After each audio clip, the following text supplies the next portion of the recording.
और चैप्टर क्या है? विष की दाल। चैप्टर का नाम क्या है? विष की दाल। आज हम इसको निचोड़ कर पढ़ाएंगे, निचोड़ कर पढ़ाएंगे, ठीक ना? और इसमें तो लोग समझना पड़ेगा। देख लो, नलिन बिलोचन शर्मा का जन्म 18 जनवरी 1916। एक ऑब्जेक्टिव, चलो है ना, एक ऑब्जेक्टिव जरूर इससे रहेगा कि नलिन बिलोचन शर्मा का जन्म 18 फरवरी 1916 को हुआ। याद हो गया? कहते हैं पटना के बदरघाट में हुआ, जगह का भी नाम है। दूसरा ऑब्जेक्टिव ऐसे पूछ सकता है बोर्ड एग्जाम में, जो फाइनल देने वाला वो थोड़ा सीरियसली ध्यान दो, और तू लोग भी, कि उसका अगर जैसे ऑब्जेक्टिव में रह गया कि नलिन बिलोचन शर्मा का जन्म कहाँ हुआ, तो पटना के बदरघाट में। पटना के बदरघाट। कहते हुए जन्म से भोजपुरी भाषी थे। ये भी एक ऑब्जेक्टिव तीसरा हो गया कि नलिन बिलोचन शर्मा जन्म से किस भाषा को वो जानते थे या किस भाषा को बोलते थे। तो इसका ऑब्जेक्टिव क्या होगा? इसका आंसर क्या हो जाएगा? भोजपुरी। क्या हो जाएगा? भोजपुरी। आगे में दर्शन और संस्कृत के प्रख्यात विद्वान महोपाध्याय यानी महामहोपाध्याय, ठीक ना? उसका जो है पंडित महामहोपाध्याय पंडित रामावतार शर्मा। कौन शर्मा रे? पंडित रामावतार शर्मा का जन्म हुआ था, ठीक ना? अब इसके बाद सॉरी, उसका क्या था रे? वो ज्येष्ठ पुत्र था, जन्म नहीं हुआ था। यानी नलिन बिलोचन शर्मा का जो पिताजी था, जो दर्शन और संस्कृत के बहुत बड़े विद्वान थे, जिसका नाम था पंडित रामावतार शर्मा के ज्येष्ठ पुत्र थे।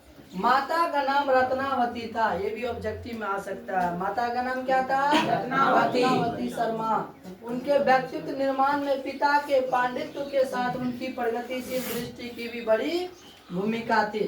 यानी नलिन बिलोचन शर्मा का जो व्यक्तित्व जीवन निखरा था, इसका जो पर्सनालिटी, अपना जो उसका नाम जो कद जो बढ़ा था, उसके बढ़ाने के पीछे उसके पिताजी का भी क्या था? साथ था। कहते उनकी स्कूल की पढ़ाई पटना कॉलेजिएट स्कूल से हुई थी। जब वो स्कूल में, जैसे कि तू लोग स्कूल के बाद कॉलेज, कॉलेज के बाद विश्वविद्यालय जाता है ना, तो इसका स्कूल का जो पढ़ाई हुआ था वो पटना कॉलेजिएट स्कूल में हुई। और पटना विश्वविद्यालय से उन्होंने संस्कृत और हिंदी में एमए किया। और देख लो, ये भी ऑब्जेक्टिव रह सकता है कि नलिन बिलोचन शर्मा जो है एमए कहाँ से किया था, तो बोल देना है कहाँ से किया था? पटना विश्वविद्यालय से किया था। कहाँ से किया था जी? पटना विश्वविद्यालय। और कौन विषय में? संस्कृत और हिंदी में। वे हर प्रसाद जैन कॉलेज, आरा, रांची विश्वविद्यालय और अंत में पटना विश्वविद्यालय में प्राध्यापक भी रहा। प्राध्यापक, सोचो, जिस कॉलेज का वो विद्यार्थी रहा, उस कॉलेज का वो टीचर भी बना। तू लोग बनेगा? नहीं बन पाए, काहे कि मन लगा के पढ़ेगा तब ना। जिस स्कूल में वो पढ़ाई किया, उस स्कूल का वो क्या बन गया? प्राध्यापक, टीचर भी बना। पहले स्टूडेंट, इसके बाद टीचर भी उसी स्कूल का बना। सन 1959 में वे पटना विश्वविद्यालय के हिंदी विभाग के अध्यक्ष हुए और मृत्यु उपरांत 12 सितंबर 1961 ईस्वी को इस पद पर बने रहे। कब तक बना रहा? उसका देहांत कब हुआ था? 12 सितंबर 1961। ये भी एक ऑब्जेक्टिव रहेगा कि नलिन बिलोचन शर्मा का मृत्यु कब हुआ था, यानी उसका क्या हुआ था? क्या कहते, मरण कब हुआ था, मृत्यु कब हुआ था, उसका देहांत कब हुआ था। तो उसका आंसर हो जाएगा 12 सितंबर 1961। आगे देख लो, हिंदी कविता में प्रपदवाद के प्रवर्तक, और इसके साथ साथ इसको इरेज करते, रुक जाओ, क्या लिखा है देख लो, थोड़ा पतला कर दो। यानी प्रपदवाद के प्रवर्तक और नई शैली के आलोचक नलिन जी की रचना इस प्रकार है। देख लो ऑब्जेक्टिव। ऐसा भी ऑब्जेक्टिव आएगा कि नलिन विलोचन शर्मा की रचनाएं कौन था। तो दृष्टिकोण, साहित्य का इतिहास दर्शन, मानदंड, हिंदी उपन्यास, विशेष करके प्रेमचंद यानी विशेषतः प्रेमचंद, साहित्य तत्व और आलोचना, आलोचनात्मक ग्रंथ। अब देख लो आलोचनात्मक भी ग्रंथ था, 20 के दांत। कौन था रे? 20 के दांत। और इसके बाद 17 असंग्रहित पूर्व छोटी कहानियां, और इसके साथ साथ वह 17 ऐसी कहानियां भी लिखी थी। कहानी संग्रह केसरी कुमार नरेश के साथ काव्य संकर, यानी कहानी का जो संग्रह किया था किसके साथ मिलकर? केसरी कुमार के साथ। किसके साथ मिलकर? केसरी कुमार के साथ क्या किया था बता तो? कहानी संग्रह किया था। और इसके बाद यहाँ देख लो, कहानी संग्रह केसरी कुमार और नरेश के साथ काव्य यानी कविता का संग्रह, और नकेन के प्रपद और नकेन 2, सदल मिश्र ग्रंथावली, अयोध्या प्रसाद खत्री स्मारक ग्रंथ, संत परंपरा और साहित्य आदि संपादित ग्रंथ भी इन्होंने लिखा। ये सारा ऑब्जेक्टिव में पूछने वाला है, इस सबको याद रखना। हम लोग क्या करते हैं तो सिंपल यानी साधारण जो रहता है इजी वाला ऑब्जेक्टिव को याद करके इस सबको कभी न पढ़ते हैं, जबकि इसी सबसे ऑब्जेक्टिव रहता है। ठीक ना? आगे ध्यान दो। आलोचकों के अनुसार प्रयोगवाद का वास्तविक प्रारंभ नलिन विलोचन शर्मा की कविताओं से हुआ था, और उनकी कहानियां में मनोवैज्ञानिकता के तत्व समग्रता से उभर कर आए, और आलोचन में वे आधुनिक शैली के समर्थक थे। ऐसा भी हो सकता है कि नलिन विलोचन शर्मा किनके समर्थक थे? तो इसका आंसर इस प्रकार देना है, किनके समर्थक थे? रे आधुनिक शैली के समर्थक थे। किनके समर्थक थे? आधुनिक शैली के। कहते वे काव्य, शिल्प, भाषा आदि सभी स्तरों पर नवीनता के आग्रही लेखक थे। उनमें प्रायः परंपरागत दृष्टि एवं शैली का निषेध तथा आधुनिक दृष्टि का समर्थन है। आलोचना की उनकी भाषा गठी हुई और संकेतात्मक, ठीक ना? उन्होंने अनेक पुराने शब्दों का नया जीवन दिया जो आधुनिक साहित्य में पुनः प्रतिष्ठित हुए। कहने का मतलब उनका परंपरागत दृष्टि, शैली का निषेध, आधुनिक दृष्टि का भी उनका क्या था? तो समर्थन था। ठीक ना? चलो आगे अब बढ़ते हैं इसको।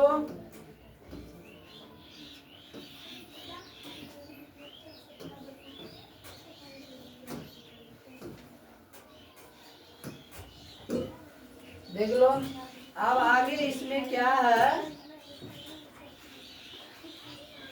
अब इसका अगला लेते हैं क्या? इसका अब अगला चैप्टर लेते हैं।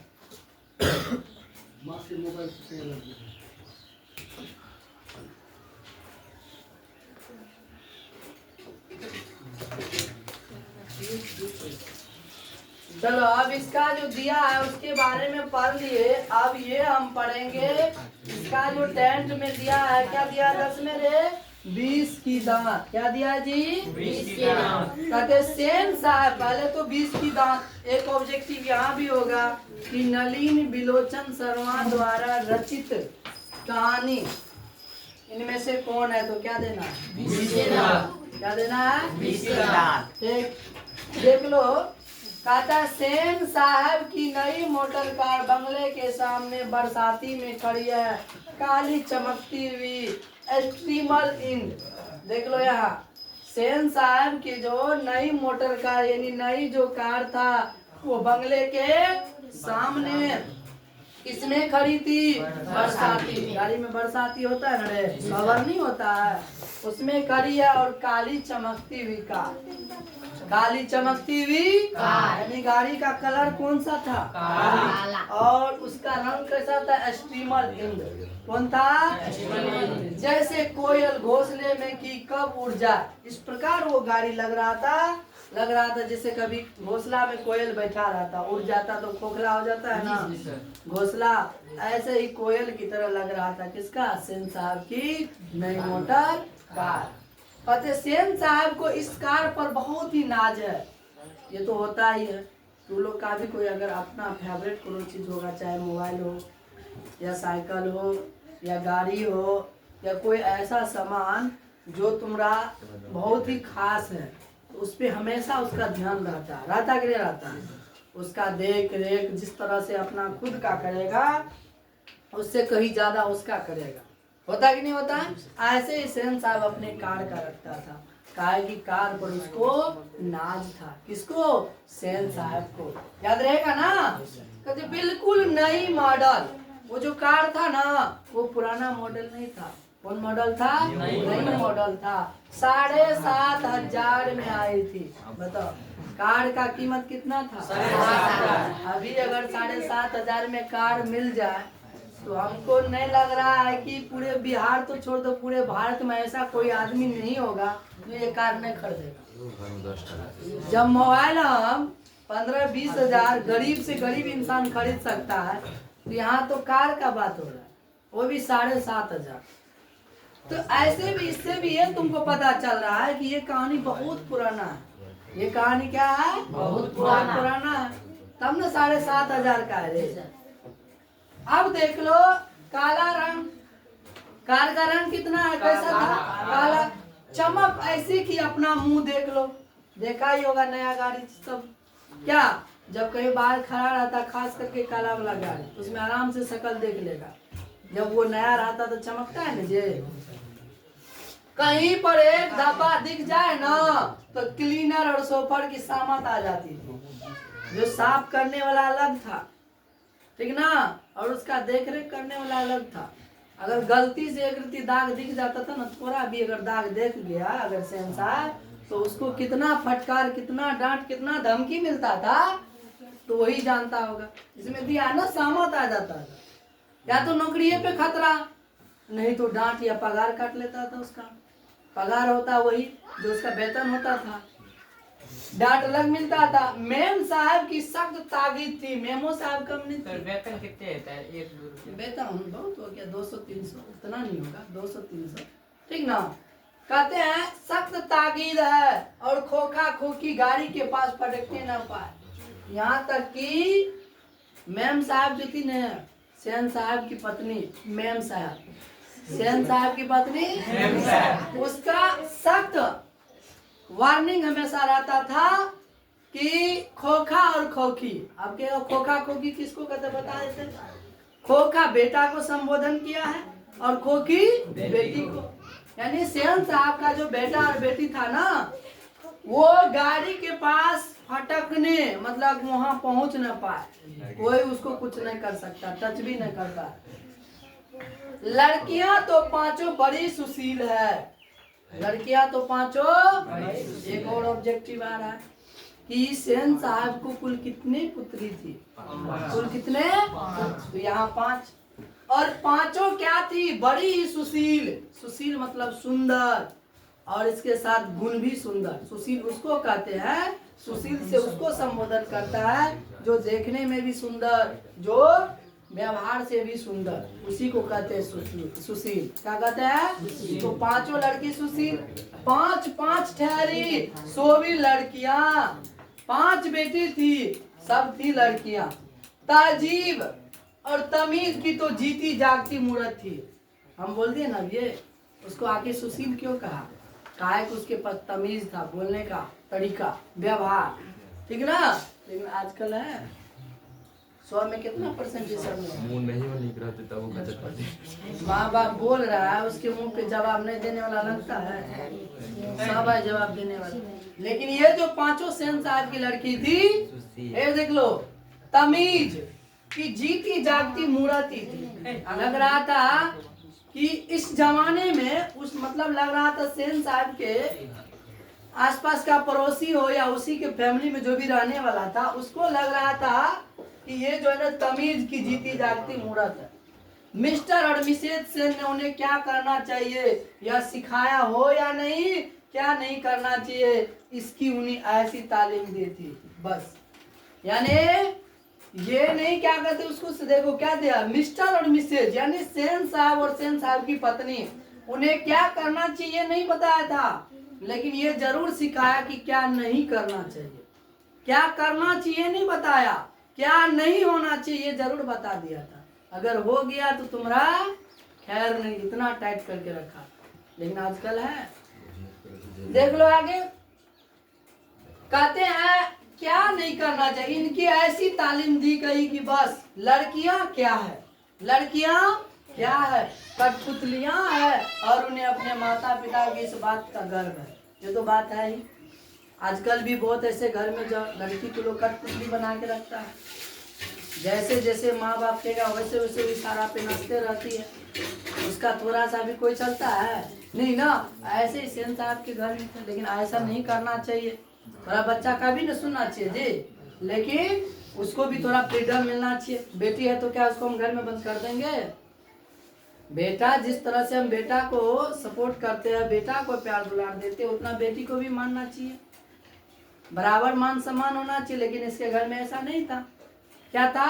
लड़की को पूरे तरह से क्या मान के रखा था वहाँ? कठपुतली। कठपुतली क्या होता है? वो जो गुड़िया होता है, गुड़िया को जैसे हाथ ऊपर करेगा वैसे होगा, जैसे टांग ऊपर करेगा वैसे होगा, बैठने के लिए कहेगा तो बैठेगा। अरे गुड़िया जो खरीदता कठपुतली है ना जी, उसको जैसे जो करेगा वही ऑटोमेटिक कर लेगा अपने से। ऐसे था सेन साहब की पांचों बेटी, भले वो इंसान थी, जीवित थी, लेकिन वो कठपुतली की तरह बन के रहना उसको पड़ती थी। ठीक कहते हैं माँ, उनके माता पिता इस बात का गर्व है, वे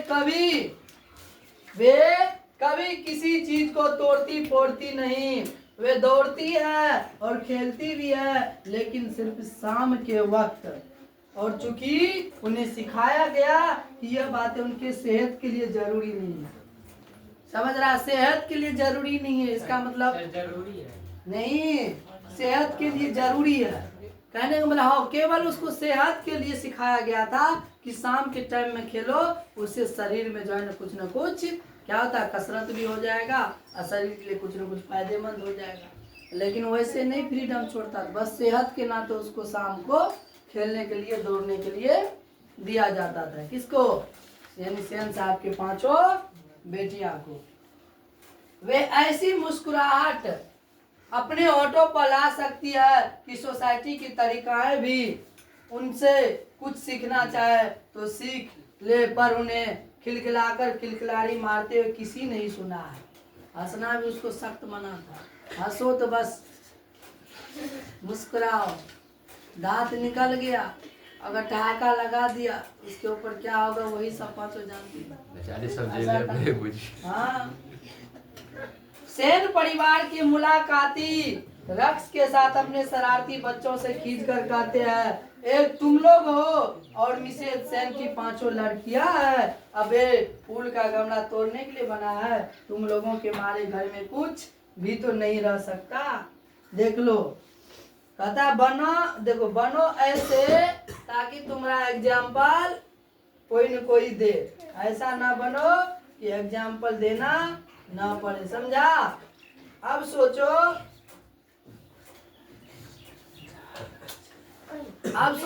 जब भी आसपास में कोनो चीज कोई अगर बच्चा तोड़ता था ना, चाहे लड़का है लड़की, तो इसी पांचों को उदाहरण पेश करता है। करबे न करेगा? अरे बेटी तो उसका है, देख लो आज तक कभी सुना है कोई चीज तोड़ा है? लेकिन एक तुम लोग हो, कभी गमला को तोड़ेगा, कभी इसको तोड़ेगा, कभी उसको तोड़ेगा। तब यहाँ देख लो क्या कर रहा है। अबे फूल का गमला तोड़ने के लिए बना है, तुम लोगों के मारे घर में कुछ भी तो नहीं रह सकता। और एक वसीम साहब की लड़कियां हैं, तो जाकर देख लो आज तक कोई भी चीज नहीं तोड़ी होगी। कुछ तरह से डिसिप्लिन में रहती थी। तब उसको बोला कि तमीज की तहजीब, यानी तमीज बहुत ज्यादा था। कहने वाला सुशील इसको इसीलिए न कहा गया। कहते सोच, जहाँ तक सेन परिवार की लड़कियों का सवाल है, उनसे मोटर की चमक दमक को तो कोई खतरा नहीं था। जब वो गमला नहीं तोड़ सकती है, घर का एक छोटा कोई डब्बा नहीं गिरा सकती है, तो मोटर कार के पास कैसे आ जाएगी? वो तो मोटर कार के पास तो नहीं आ सकती है।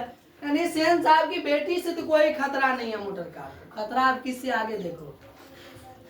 लेकिन खोखा भी तो है, लेकिन एगो बिगड़ेल औलाद भी तो है, हैं?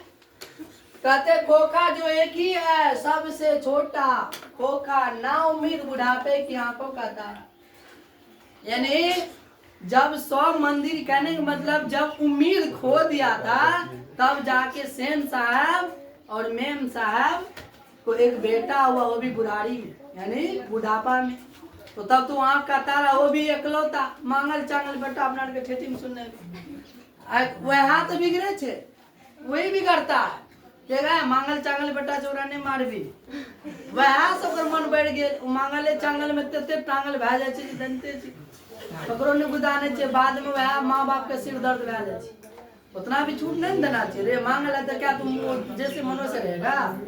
ऐसे इसके परिवार में था कहता था रे भाई बुढ़ापे की लकड़ी है बुढ़ापे की लकड़ी है और आंखों का तारा भी है आंख का तारा उसको मान के चलता था और यही तो उम्मीद है। इसी वजह से उसका मन इतना बढ़ा दिया गया था यह नहीं कि मिसेज से न अपना और बुढ़ापे का कोई ताल्लुक किसी हालत में मानने को तैयार हो। सेन साहब तो सचमुच बूढ़े नहीं लगते लेकिन मानने लगने की बात छोड़िए हकीकत तो यह है कि खोखा का आविर्भाव का तब जाकर हुआ था जब उनकी कोई उम्मीद दोनों को बाकी न रह गई थी। खोखा जीवन के नियम का अपवाद था। एक क्वेश्चन यहाँ हो गया एक क्वेश्चन सबसे पहले हम पहले बोल दिए कि जब उम्मीद नहीं था ना अब तो नहीं होगा बहुत उम्र भी हो गया उस समय इसको ये बेटा हुआ तो बताओ कितना वो प्यारा होगा दुलारा होगा ना जी उसको तो लोग दुलारे नहीं करेगा लेकिन उतना भी दुलार नहीं करना चाहिए जो हानिकारक हो आगे चल के आगे पढ़ो और देख लो एक क्वेश्चन का तुम लोग का आंसर मिल रहा है सब्जेक्टिव का लघुत्तरीय का खोखा किस नियम यानी खोखा किन मामलों में अपवाद था खोखा किन मामलों में अपवाद था जिसके अंदर क्या देना है खोखा जीवन के नियम के मामलों में अपवाद था। एक 2 मार्क का क्वेश्चन का आंसर मिल गया खोखा जीवन के नियमों के मामलों में अपवाद था और कुछ नहीं देना समझ गया।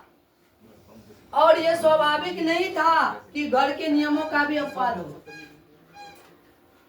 ये भी दे सकता है कहते इस तरह के मोटर को कोई खतरा हो सकता था तो किससे उसका मोटर का जो नई मोटर कार जो लिया था स्ट्रीमर इन 7,500 में जो क्या कहते जिस पर सेन साहब को नाज था उसको तो एक ही चीज से डर था और एक ही इंसान से डर था वो किससे डर था खोखा से। बाहरी लड़का तो वहाँ फटकबन करता था क्या कि सोफर और क्लीनर था वो कैसे पटकने देगा जो गार्ड है लेकिन खोखा तो बेटा है ना उसको छू देगा वो मानने वाला है जानवे करता है कहावत सुना होगा सुधरल बाप के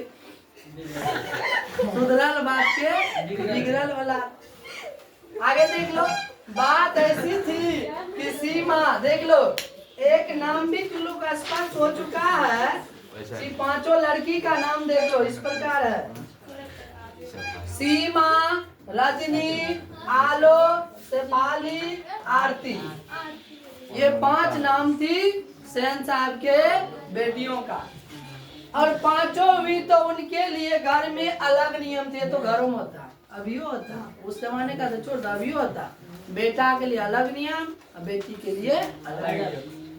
बेटा गलती करे तो बेटा है चलता है उसमें थोड़ा मोड़ा गलती करता और बेटी गलती करे तो पकड़ के तोड़ गलती की तो की कैसे गई तो गई कैसे बिना पूछे की क्यों बेटा करेगा अरे कोनो बात नहीं चल बेटा अगला दिन से नहीं करेगा ऐसा होता है ना 100 में 90% अभी भी होता है गारंटी के साथ करते ऐसा नहीं होना चाहिए ऐसा इसके घर में था वो 5 बेटी के लिए अलग नियम था और बेटा के लिए पर्सनल अलग नियम था। दूसरी तरह शिक्षा भी थी ऐसे अभी भी होता बेटा के हम कोटा जाएंगे तुरंत उसको कोटा भेज देंगे वो कोटा नहीं जहाँ धान चोर मिलता कोटा जहाँ सबसे ज्यादा क्या कहते हैं शिक्षा का जो है ना क्षेत्र है और नामी है पूरे भारत में अगर सबसे ज्यादा डॉक्टर इंजीनियर बनता है तो कोटा में ही रहता ठीक ना। तो ये बात कर रहे हैं अगर कोटा कहेगा तो कोटा भेज देगा लेकिन बेटी अगर के हम जाएंगे फलना कोचिंग बगले में गांव से बाहर पढ़ाई बंद कर कल से चल खेत न तो चल खाना बने है और चुपचाप घरे में पढ़ घरे पे होम ट्यूशन लगा दीजिए कि क्या रे नहीं होम ट्यूशन बंद करो पढ़ाई की कर तू पढ़ के की कर यही होता है ऐसे होता है ऐसे इसके घर में था वो केवल घर में सीमित थी घरे में उसका पढ़ाई होता था घरे पे टीचर आता था लेकिन बेटा के लिए अलग दूसरी और कहने के लिए देख लो आगे देखो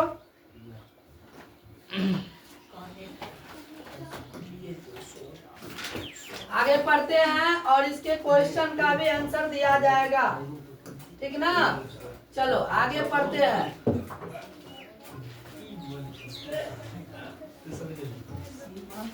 कह रहा है लिए तो सेनों का कहना था कि खोखा आखिर अपने बाप का बेटा ठहरा।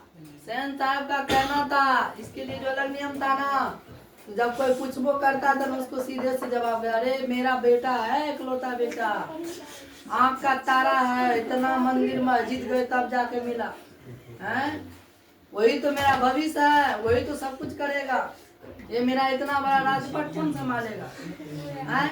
यही सब कहा कि उसका क्या कर दिया था, उनको पूरा तरह से पगला दिया था। आगे देखो, अभी से ही उसमें इसके लक्षण दिखाई पड़ते, देख लो। हम बोले ना, घर में अगर बेटा अगर टॉर्च तोड़ दे ना, खुल गया, तोड़ेगा नहीं, खुले गया, अरे कोनो बात में दिमाग लगबे रहे कि ओमे की छल रहा है, इंजीनियर अभियो बोलता है। बहुत का माँ बाप देखते हैं, पिताजी और माँ दोनों बोलेगा, अगर टॉर्चर खोल खाल के तार निकाल दिया नहीं, लेकिन जरूर एक दिमाग इंजीनियर आगे मुखी बनेगा, भगवान ही जानता है। टॉर्च खोलने से इंजीनियर बन जाएगा, हवा मतलब गाड़ी से निकाल दे इंजीनियर बन जाएगा, तोड़ दिया कोनो चीज को इंजीनियर बन गया, तब तो बढ़िया इंजीनियर। ऐसे ऐसे घर में तब तो इंजीनियर का जरूरत है ना, तोड़ फोड़ वाला इंजीनियर चाहिए। तो यानी सेन साहब जब भी कुछ कोई चीज तोड़ता था, कहता तो नहीं अभी से उसके अंदर लक्षण दिखाई दे रहा, ये इंजीनियर बनेगा। जबकि बेटी अगर तोड़ दिया तो टूटा कैसे, अब तुमको तोड़ेंगे, ऐसे था इसके घर में। इसीलिए ट्रेनिंग भी उसे वैसी ही दी जा रही थी, देख लो इतना सा था। और अब ये उसको जो चीज तोड़ता था उसके पीछे दो उसको नौकर लगा देता था। जो मतलब अगर वो टॉर्च तोड़ा तो टॉर्च वाला जो टॉर्च को ठीक करता उस तरह का मिस्त्री उसको वहां ला के कहता है इसको सिखाओ क्या क्या कर रहा। देखो क्योंकि अब अमीर आदमी था, साहब जी था, वही अगर हवा निकाल देता था तो उसके पीछे मिस्त्री लगा देता था। देखो तो ये हवा निकाल के क्या समझने के लिए चाह रहा था, बताओ। ऐसा कभी सुना है ये सब क्या? आगे देख लो, सुनो। बात यह है कि खोखा के दुर्लित स्वभाव के अनुसार ही सेनों ने सिद्धांतों को भी बदल लिया। अक्सर ऐसा होता है कि सेन परिवार के दोस्त आते हैं, सेन परिवार के जब भी कोई दोस्त यानी सेन साहब का जब भी कोई दोस्त आता था, भड़कीले ड्राइंग रूम में बैठते और बातचीत के लिए विषय का अभाव होने पर चर्चा निकल पड़ती है कि किसका लड़का क्या करेगा। ये तो बात होता ही है। तो ये लोग जो अभी बड़ा होगा, आपस में कहीं एक जगह अगर मिलेगा, यानी फैमिली वाला अगर हो जाएगा, तो एक दूसरा अपना अपना जो भी फ्यूचर अपना अपने बाल बच्चे का बात करेगा, हम ये बनाएंगे वो बनाएंगे ये बनाएंगे। सब जब बोल लेता था, जब सेन साहब का बारी आता था ना, बड़ा प्यार से मौलिकता से दूरदर्शी के साथ फरमाते हैं, गर्व से वो तो अपने लड़के को अपने ढंग से ट्रेंड करेंगे क्या कर रहे हैं। सब जब इसका बात कर रहा था तो ये सीधे बोलता है करेंगे क्या कर रहे हैं, अभी से आगे छोड़िए ना, अभी से कर रहे हैं। देख लो आजकल की पढ़ाई लिखाई तो फिजूल है, पढ़ाई लिखाई क्या है, फिजूल है। अरे पढ़ा लिखा के क्या करेगा, इंजीनियरिंग के लिए तैयारी करेगा, ऐसे अच्छा बिना पढ़े लिखल में बन जाए। तोड़वा दो ना, कार को तोड़वा दो, घर तोड़वा दो, कोई अगर इलेक्ट्रॉनिक सामान तोड़वा दो, इंजीनियर बन गया। वही ना करा, देखो क्या करा सेंसा। अरे आजकल का पढ़ाई तो फिजूल है, वो तो अपनी तरह से बिजनेसमैन इंजीनियर बनाना चाहते हैं। अब देखिए ना, सेन साहब कहते हैं खोखा 5 साल का हो रहा है, लोग कहते हैं उसे किंडरगार्टन में स्कूल में भेज दो, किंडरगार्टन। अब बता तू लोग अगर पढ़ा होगा बचपन में तो किंडरगार्टन का इंग्लिश बता रे भूल गया रे। सुनो, नर्सरी के बाद क्या आता था, एलकेजी रे, हाँ एलकेजी यानी एलकेजी यूकेजी, यही होता है kindergarten, Kinder English medium school. यानी जब वो 5 साल का हुआ ना, आसपास का लोग या उसके परिवार में जो भी आता था, कहते देखिए अब ये 5 साल का हो गया, अभी से दीजिएगा ना इंग्लिश मीडियम कोचिंग में तो थोड़ा इसका माइंड डेवलप करेगा, जल्दी सीखेगा और आगे बढ़ेगा। अब ये पढ़ने वाला उम्र हो गया। सब कहता था अरे किंडर गार्डन स्कूल में भेज दो इंग्लिश मीडियम में, लेकिन मैंने अभी यही इंतजाम किया कि कारखाने का बड़े मिस्त्री को तो 1 घंटे के लिए आकर उसके साथ कुछ ठोक पीट किया करे, बोले ना। कहता था सबके बात को नकार देता था, कहता है ये सब करेंगे। सीधा सब कारखाना के मिस्त्री को बोल दिए कि यहाँ आकर मेरे बेटे के पास, कोका के पास आके 1-2 घंटा आकर ठोक ठाक करे, ठीक ना, उस इंजीनियर बन जाएगा। इससे बच्चे की उंगलियां अभी से औजारों से वाकिफ हो जाएगी ना। अब इस औजार को पकड़ने के लिए सीख जाएगा, कहना पकड़ल जाता है हर एक चीज। देखो दिमाग, हिंदुस्तानी लोग यही नहीं समझते, मतलब पूरा हिंदुस्तानी कुल्लू समझता। सेने साहब को बहुत ज्यादा बुद्धि आता, तो हिंदुस्तानी लोग यही तो समझता। हाथ से कर दो, क्या पढ़ाई लिखा करता, फिजूल का है ना। इसका कहना बताओ, ये तो बुढ़वा कहनी चाहिए, ऐसे बात नहीं करना चाहिए। ऐसे होता है, पढ़ लिख के जो उसके पास क्वालिटी होता है वो अनपढ़ में होता है। तू जब पढ़े लिखे इंजीनियर के पास अगर कोई साइकिल मिस्त्री या पढ़ा लिखा है ना, तो वो 1-1 इंच 1-1 चीज को देख के करेगा। वो जल्दी मड़िया नहीं उठाएगा, ठोक ठाक नहीं करेगा। अगर नहीं चलने वाला तो कहेगा बदल दो। गैरेज में जाओ, गैरेज में क्या रहता, थोड़ा इंजीनियर के अनुसार में काम होता रे। तो वहाँ क्या कहता, सीधा चेंज कर दो। तो वहाँ क्या कनिटा चलियो वाला रहे ना, तो चेंज क्या कहे छै ना रे, ऐसे जाता है। गाँव के मिस्त्री छोड़ा चले बोल ठोक ठाक लाइन पलाई दी छै, चला दी छै 1 महीना, लेकिन वो नहीं बुझे छै, ठोके ठोके दूसरो चीज खराब है रहा कि जैसे अब ये तू लोग माना कि अमी मेरा तबियत खराब हो गया। अब तबियत खराब, पर्सन का टेबलेट ले लिए, साइड इफेक्ट वाला नहीं लिए, एक तो ठीक हुआ, दूसरा तो गड़बड़ा गया। वही अगर MBBS डॉक्टर के पास ढोल टंगा के पास जाएंगे तो की करेगा। अरे गांव घर में जो देहाती डॉक्टर होता है वो झोला लेके जो घूमता है, या मेडिकल का कुछ वो टैबलेट का नाम समझ जान जाता है, तो मेडिकल जो खोलता है उसके पास जाकर बुखार है तो सीधा से बुखार का टैबलेट, चाहे वो फ्लेक्सन हो या डोलो हो, ये सब दे के कहेगा जाइए खाइए ठीक हो जाइएगा। लेकिन वो जांच करके थोड़े देगा, बस बुखार है, लेकिन बुखार क्यों हुआ उधर उसको पता है। इस वजह से चलो ठीक तो हो गया सस्ता में, अरे वाह 5 टका में हो गया। लेकिन वह डॉक्टर के पास जाएगा तो जांच लिखेगा, ब्लड जांच, पेशाब जांच, हर एक जांच लिखेगा। उसमें अगर 2000 खर्च हो गया, बाप लुटता है डॉक्टर। छोटको मोटका बीमारी में इतना लूटता, देखिए तो चल जाए जैसे तामर चौके पर की बढ़िया। यही बात यहाँ है ना, यही हो रहा है ना रे, है। लेकिन देखो जिसके पास क्वालिटी है, पढ़ लिख के क्या, तो उसके पास हर एक चीज का गुण रहता है ना, कि आगे साइड इफेक्ट ना हो। तो आगे चलते हैं। एक दिन वाकया है कि ड्राइंग रूम में सेन साहब तो कुछ दोस्त बैठे गपशप कर रहे हैं। कहाँ गपशप कर रहा था रे? ड्राइंग रूम में। ये रे कहाँ गप कर रहा था? ड्राइंग रूम में।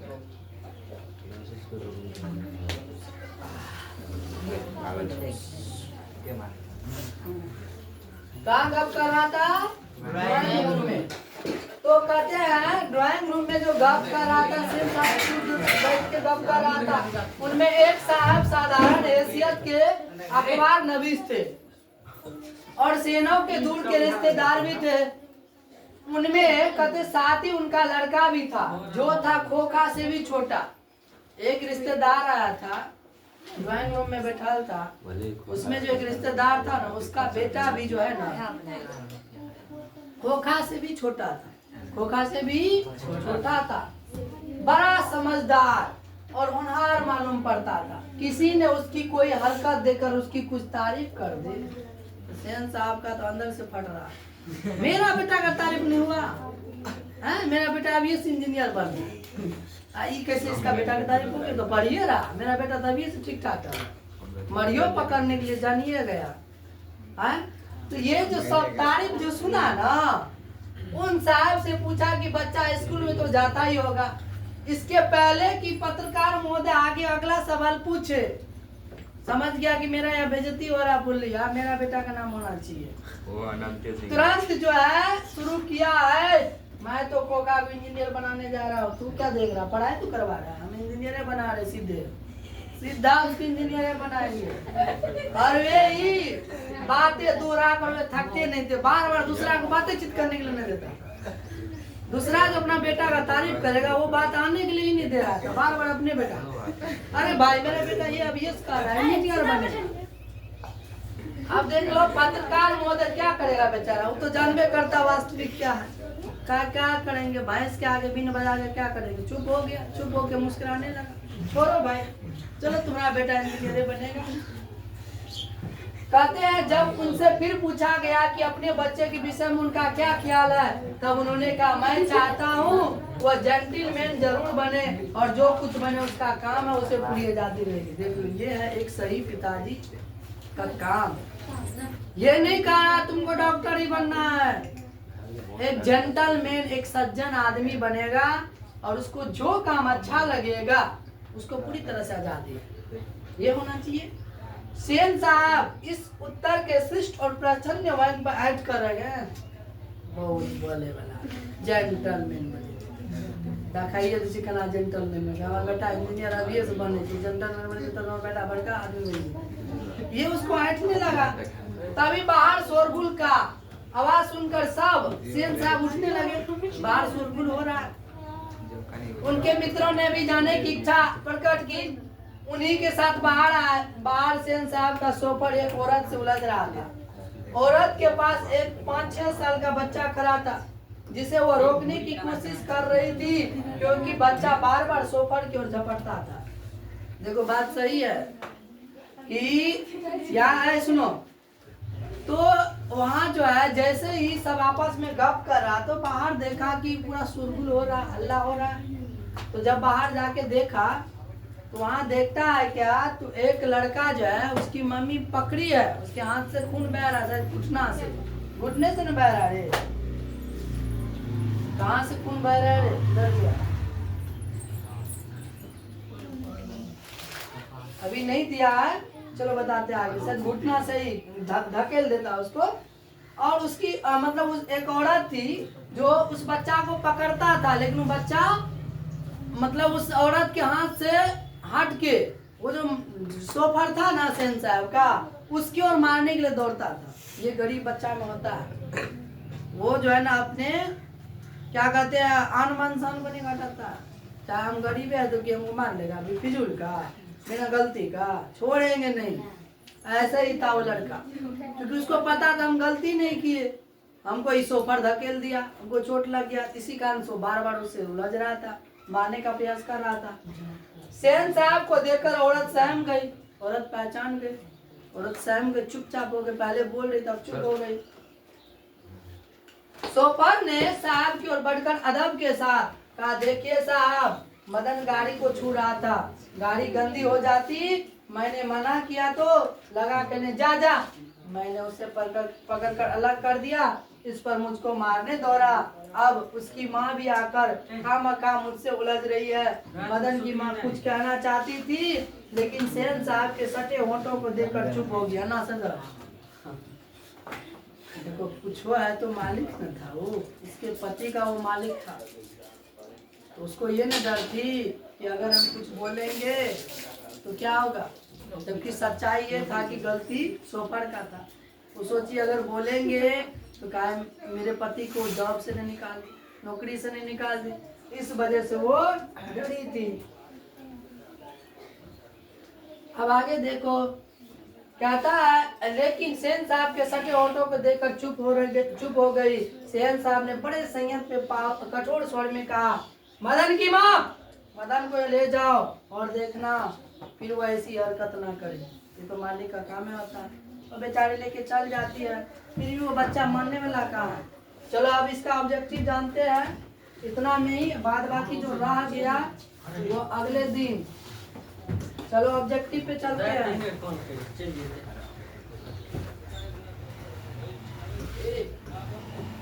तब इसके बाद 10th ब्लॉक बनाते हैं।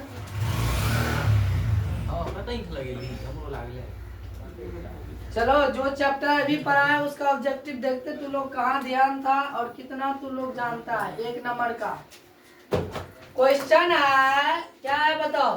20 के दांत, क्या है जी, 20 के दांत, 20 के दांत शीर्षक कहानी के कहानीकार कौन है, बढ़िया से जानता होगा। मोहन डाकेश, कमलेश्वर, प्रेमचंद्र या नलिन विलोचन शर्मा? बढ़िया से याद है। चलो अगला चलो आगे बढ़ते हैं।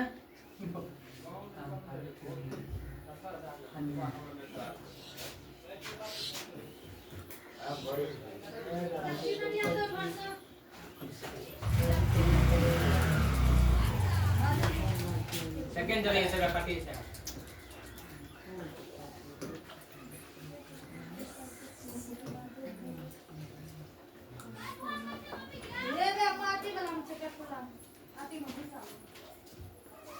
चलो अगला, ये सब तो नहीं पढ़ा है फिर भी हम सिखा देते हैं, काहे कि ये सब आगे अभी आता।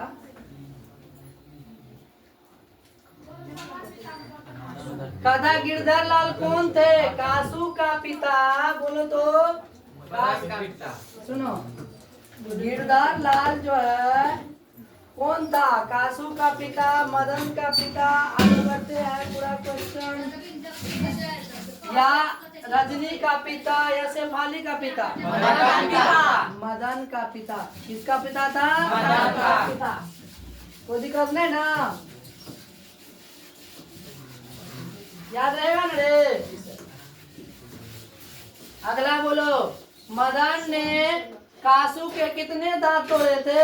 1 3 1 2 4। बताओ कितने दांत तोड़े थे? 3 का 2 दांत तोड़ दिया था। कितना दांत तोड़ दिया था? देखते हैं। 2। कितना दांत तोड़ा था रे? नलिन विलोचन शर्मा की माता जी का नाम क्या था? बताओ क्या नाम था रे? क्या नाम था? रत्नावती शर्मा। याद रहेगा? रत्नावती शर्मा। ठीक है, आगे बोलो। नलिन विलोचन शर्मा के कहानियों में किसके तत्व समग्रता से उभर कर रहा है? ये भी बताए थे। राजनैतिकता, मनोवैज्ञानिकता। आए थे ना? आया ना? बोले थे ना एक एक चीज आएगा, इसीलिए ध्यान दो, आंसर भी देख लेते हैं ना। मोटर कार को किससे खतरा हो सकता था? हाँ, ऐसे ही तैयारी करना है। किससे? धोखा से। चलो, खोखा कोकी किस भाषा का शब्द है? हिंदी, भोजपुरी। किसका था? भोजपुरी। नहीं सॉरी, बांग्ला। कहाँ का था? बांग्ला। भोजपुरी तो दूसरा था रे, वो संस्कृत दूसरा, उसका जो जन्म हुआ था तो भोजपुरी भाषी में हुआ था। ये कहाँ आगे नहीं पढ़ा है, लेकिन फिर भी जान लो। खोखा कोकी कौन भाषा था?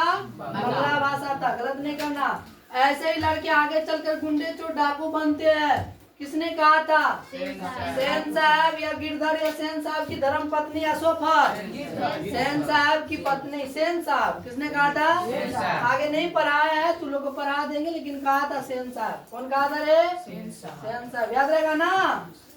बोलो, खोखा खोखी का अर्थ क्या होता है? बच्चा बच्ची या बाबा दादा चाचा चाची भाई बहन? बच्चा बच्ची, शायद बच्चा बच्ची होगा, भाई बहन नहीं होगा। लड़की को बच्ची यानी खोखी बोले थे ना, खोखा बेटा को। खोखा का क्या नाम था? ये तो नहीं बताया, लेकिन बताते कासू। क्या नाम था? खोखा का असली नाम क्या था रे? कासू। कोई दिक्कत है ना? 20 के दांत कैसी कहानी है? सामाजिक, ऐतिहासिक, धार्मिक, मनोवैज्ञानिक। ठीक है, जज पढ़ा होगा। सेन साहब अपने पुत्रों को क्या बनाना चाहते थे? बिजनेसमैन या इसीलिए तोड़ फोड़ कर रहा था। हाँ, आगे चलते हैं। बोलो, मदन अक्सर किसके हाथों पीटता था? माता, सेन साहब, खोखा, पिता? पिता। किसके हाथों पीटता था? पिता। बोलो, नलिन विलोचन शर्मा के पिता का नाम क्या था? पंडित रामावतार सिंह। कैसे भूल गया रे? अच्छा ठीक है, चलो आगे बोलो। सेन साहब ने किसे खूब फटकार लगाई? बोलो तो। सेन साहब किसको फटकार लगा? मदन को। कहाँ लगा? उसकी माँ को तो बस बोला, उसके पिता को डांटेगा गिरधर लाल को कि तुम्हारा बेटा बहुत बदमाश हो गया है, तो तुम लोग गलती करेगा तो किसको डांटेगा? अगर जैसे ने कहा था अरे कंपनी है वो अति पड़ा होगा, बिल पड़ा होगा, कंपनियों को निकाल देगा रेट से। हाँ यहाँ किसको, इसका आंसर क्या आ जाएगा बता दो? गिरधर लाल। अगर उसका बेटा गलती किया तो कंपनी के नाती करे। अल्लाह करे। ये आविष्कार कर। अल्लाह। हाँ आप। 20 के दांत कहानी किस वर्ड के अंतर विरोध, अंतर विरोध छोटा करो, किस वर्ड के लिए उसको जूम छोटा करो, 0.5 रहने देना, फाटो छोड़। ठीक तो है रे? बोलो 20 के दांत कहानी किस वर्ग के अंतर विरोध को उदाहरण करती है? निम्न वर्ग का, उच्च वर्ग का, मध्यम वर्ग का, व्यापारी वर्ग का? निम्न वर्ग का। किस वर्ग का रे? निम्न वर्ग का होगा, मान भी करेंगे। सॉरी मध्यम वर्ग का, मेरे से भी मिस्टेक हो, याद रखो। 20 के दांत कहानी किस वर्ग के अंतर विरोधों को उजागर करती है?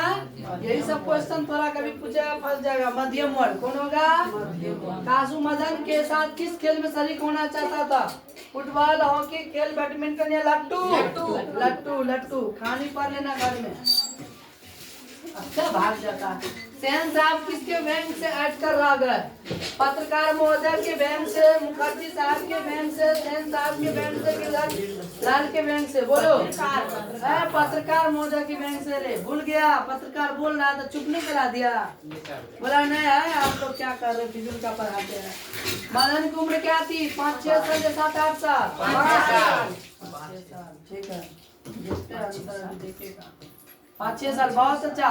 20 के दांत का अगला, मदन किसका पुत्र था? सेन साहब, गिरधर, सोपर सिंह साहब? गिरधर। किसका बेटा था? गिरधर का। नलिन विलोचन शर्मा पटना विश्वविद्यालय के हिंदी विभाग के अध्यक्ष कब बने थे? बताओ बताओ बताओ। 1959। देखते हैं। जी सर 1959। अच्छे से देख ले जो। ठीक है, बहुत अच्छा। देख रहे हैं। नलिन विलोचन शर्मा का जन्म कब हुआ था? 14 जनवरी 1915। अब ये बताओ, बड़े नहीं पूछेगा। 18 फरवरी 1916। बोले तो ऑब्जेक्टिव आ रहा है ना, इसलिए ध्यान से देखना। इसलिए बोलते जब भी पढ़ाए तो ध्यान से दो, total objective solve. Nalin विलोचन Sharma की मृत्यु कब हुई थी? बोलो। 12 सितंबर 1961। चलो याद तो आया, ठीक है, बहुत अच्छा। ये भी बोले थे कि नहीं बोले थे? बोलो। जी सर। नलिन विलोचन शर्मा का जन्म कहाँ हुआ था? पूछ दिया ना? बोलो कहाँ हुआ था? बदलघाट में पर आए थे ना? चलो दृष्टिकोण किनकी रचना है? जस्ट नलिन विलोचन शर्मा बोले थे ना?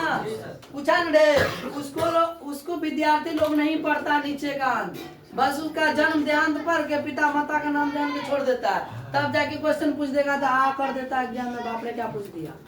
अभी पूरा पढ़ाए थे, याद आ रहा है ना? दृष्टिकोण पढ़ाए थे ना? इनकी रचना है। किसकी रे? नलिन विलोचन शर्मा के। लड़कियां क्या है? कठपुतलियां है। किस बात पर गर्व है? माता पिता को या मामा मामी को, चाचा चाची को? माता पिता को। माता पे सेन साहब और सेन साहब की पत्नी माता पिता में था। चलो अरे दूसरा आंसर आ गया, उसका आंसर ये है, ठीक है। कौओं की जमात में शामिल होने के लिए कौन ललक गया था? हंस, बतख, मछली? हंस। तुम लोग नहीं पढ़ाए लेकिन बता देते हैं। हंस अमीर खानदान के बेटा को कहा गया, जैसे कि खोखा और कौआ जैसे अपने लोग गरीब करते हैं।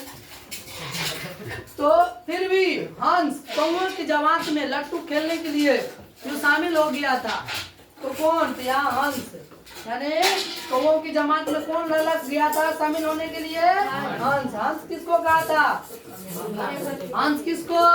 खोखा को, सेन साहब के बेटा को। और कौआ किसके? गली के लड़के मदन के दोस्त को।